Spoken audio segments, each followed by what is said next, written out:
Mereka bilang kita harus lulus kuliah sebelum 25 tahun. Mereka bilang kita harus menikah sebelum 30 tahun. Mereka juga bilang kita harus sudah punya pekerjaan tetap sebelum 40 tahun. Tapi, apakah yang mereka semua katakan itu benar? Halo semuanya, salam kenal, aku Ana.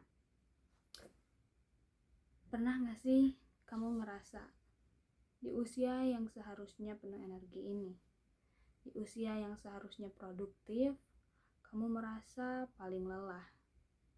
Merasa lelah karena tertinggal? Jadi, pembahasan hari ini adalah mengenai quarter life crisis. Ada pesan masuk dari teman kita. Pesan ini mungkin adalah cerminan untuk kita semua yang merasa harus terus berlari padahal kakinya sudah lelah. Aku izin membacakannya ya. Hai Kak, aku merasa gagal di usia 20-an ini. Setiap membuka media sosial, aku melihat teman-temanku sudah melangkah jauh. Ada yang sudah dapat beasiswa ke luar negeri, ada yang bisnisnya meledak, dan ada juga yang posting foto tunangan. Sementara aku masih di sini, masih bergumul dengan nilai, masih bingung mau magang di mana, dan masih sering menangis diam-diam di kamar. Aku merasa aku sudah menyia-nyiakan waktu dan uang orang tuaku. Aku tahu, seharusnya aku bersyukur.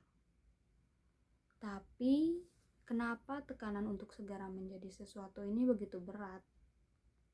Kenapa timelineku dengan mereka berbeda? Aku takut, kalau aku tidak segera sukses sekarang, aku gagal.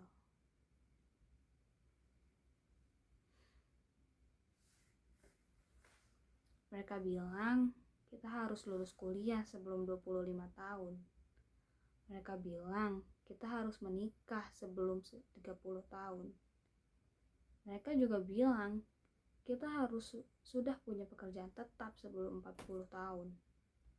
Tapi, apakah yang mereka semua katakan itu benar? Perasaan tertinggal itu nyata. Tapi ia hanyalah ilusi yang dibuat oleh media sosial. Kita perlu ingat, timeline kesuksesan itu tidak ada. Rumus sukses itu adalah rumus yang kamu buat sendiri. Kita tidak sedang balapan dengan feeds Instagram siapapun. Fokuslah pada apa yang sedang kamu jalani, bukan pada hasil yang mereka tunjukkan. Dan lalu, di usia dewasa ini, wajar jika kamu merasa kelelahan, merasa bingung, dan juga ingin istirahat. Mengizinkan dirimu untuk istirahat bukanlah suatu kegagalan, melainkan sebuah investasi agar kamu memiliki energi untuk langkah selanjutnya. Seperti yang Mark Manson katakan, don't try to be something you are not. Be yourself but better. Jadi untuk kita semua yang sedang berjuang dengan ekspektasi, tekanan itu hanya valid jika kamu mengizinkannya. Berhentilah melihat ke samping, fokus untuk melihat ke depan. Fokus pada apa yang bisa kita kontrol hari ini. Ambil nafas, syukuri satu kemajuan yang sudah kamu buat. Kamu tidak tertinggal, kamu hanya sedang menempuh jalan yang berbeda. Terima kasih sudah mendengarkan, sampai jumpa lain kali.